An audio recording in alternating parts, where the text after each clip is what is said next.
सस्ती मार्केट में खरीदिए, महंगी मार्केट में बेचिए, वो एक्सेलरेटर की तरह है। भागते ही रहते और गिरते भी ज़ोर से हैं। कैश इक्विटी लॉन्ग है, फ्यूचर शॉर्ट है। मार्केट कहीं पे भी जाए, आपके रिटर्न के ऊपर कोई इम्पैक्ट नहीं पड़ेगी। It's not timing the market, it's time in the market which makes money for you. नमस्कार, मैं हूं सुरभि और आप सभी का स्वागत है हमारे आज के इस खास शो सीखो पैसों की भाषा में। आज के टाइम में जब हर कोई ग्रोथ और सिक्योरिटी का परफेक्ट कॉम्बिनेशन ढूंढ रहा है, तो ऐसे में equity saving funds emerges as a hero. लेकिन इन्वेस्टर्स के लिए इक्विटी सेविंग फंड्स कैसे खास है, ये हम जानेंगे आज के एपिसोड में। और इस टॉपिक को सिंप्लीफाई करने के लिए हमारे साथ है कोटक म्यूचुअल फंड्स के एमडी नीलेश शाह जी। वेलकम नीलेश जी। नीलेश जी, म्यूचुअल फंड्स के बारे में लोगों को ज़्यादातर पता नहीं होता, तो चलिए आज के पॉडकास्ट की शुरुआत कुछ बेसिक से करते हैं। इक्विटी सेविंग फंड्स होते क्या हैं और ये दूसरे म्यूचुअल फंड कैटेगरी से कैसे अलग हैं? अगर आपको कहीं जगह पे पहुंचना है, किसी मंजिल पे पहुंचना है, तो आप गाड़ी में बैठेंगे जिसमें एक्सीलरेटर और ब्रेक दोनों होता है।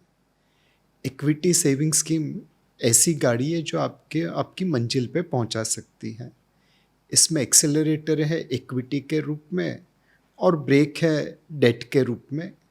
इसमें रिटर्न भी है और स्टेबिलिटी भी है। बाकी जो म्यूचुअल फंड होते हैं उसमें ज़्यादातर इक्विटी फंड लोगों को पता है, वो एक्सेलरेटर की तरह है, भागते ही रहते और गिरते भी ज़ोर से हैं। डेट फंड जो होते हैं वो पूरे स्टेबिलिटी के ऊपर फोकस करते हैं। तो ये इक्विटी सेविंग फंड एक हाइब्रिड फंड है जो एक्सेलरेटर और ब्रेक दोनों का काम करता है निवेशक के पोर्टफोलियो के लिए। इक्विटी सेविंग फंड्स को इतने आसानी से हमें समझाने के लिए बहुत बहुत शुक्रिया। चलिए बढ़ते हैं हमारे दूसरे सवाल की ओर। अगर कोई इन्वेस्टर रिस्क और रिटर्न का बैलेंस ढूंढ रहा हो, तो इक्विटी सेविंग स्कीम्स कैसे एक परफेक्ट बैलेंस क्रिएट करती है स्टेबिलिटी और ग्रोथ के बीच? इक्विटी सेविंग स्कीम में निवेश के 3 कैटेगरीज रहती है पोर्टफोलियो पॉइंट ऑफ व्यू से। एक प्योर इक्विटी है, मार्केट ऊपर तो उसमें अच्छा रिटर्न, मार्केट नीचे तो बुरा रिटर्न। दूसरा आर्बिट्राज होता है जिसमें कहने को वो इक्विटी है बट रिटर्न हेज्ड करके आता है। कैश इक्विटी लॉन्ग है, फ्यूचर शॉर्ट है। मार्केट कहीं पे भी जाए, आपके रिटर्न के ऊपर कोई इम्पैक्ट नहीं पड़ेगी।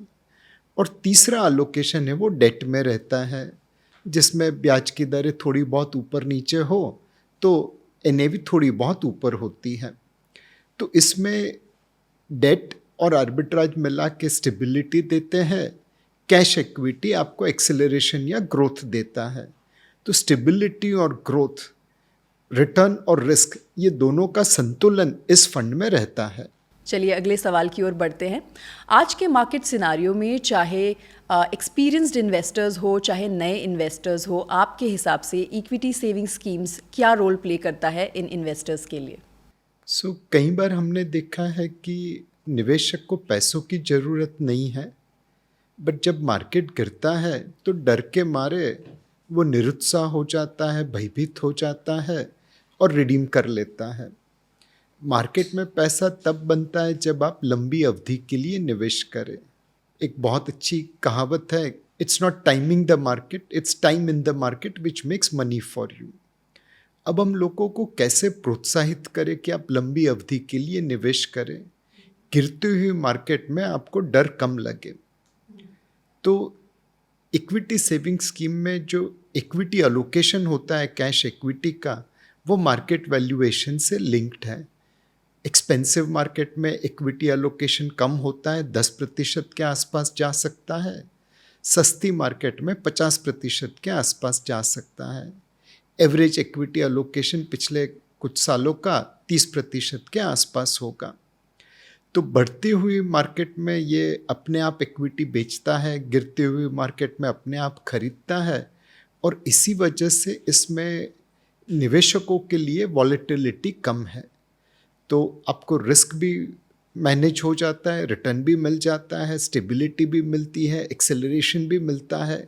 ये जो कॉम्बिनेशन होता है कि सस्ती मार्केट में खरीदिए, महंगी मार्केट में बेचिए, वो निवेशकों को कम वॉलेटिलिटी देता है, कम डाउनसाइड देता है। इसलिए शायद उन्हें लंबी अवधि के लिए निवेश करने में प्रोत्साहन मिलेगा।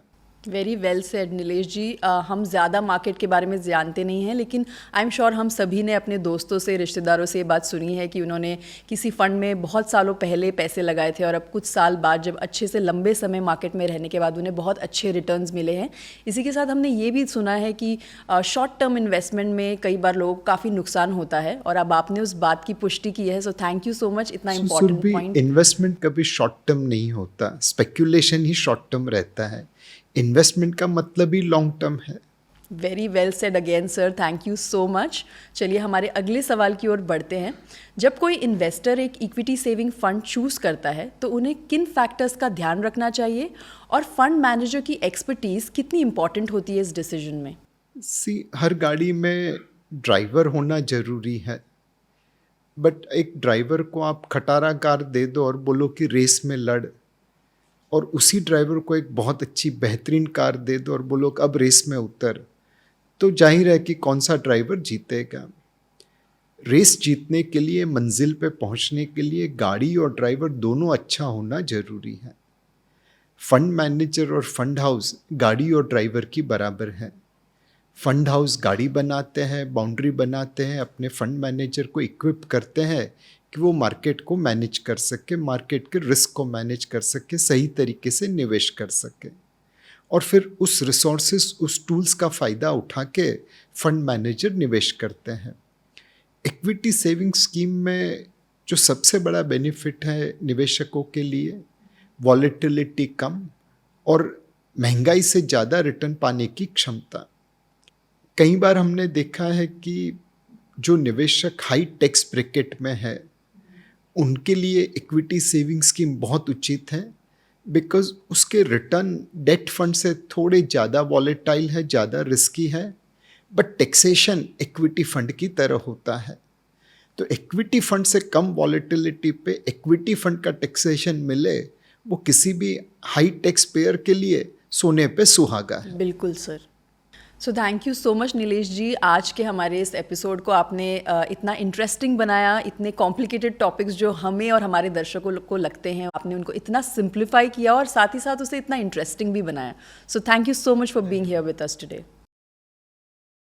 म्यूचुअल फंड निवेश बाजार जोखिमों के अधीन है। योजना से जुड़े सभी दस्तावेजों को ध्यान से पढ़ें।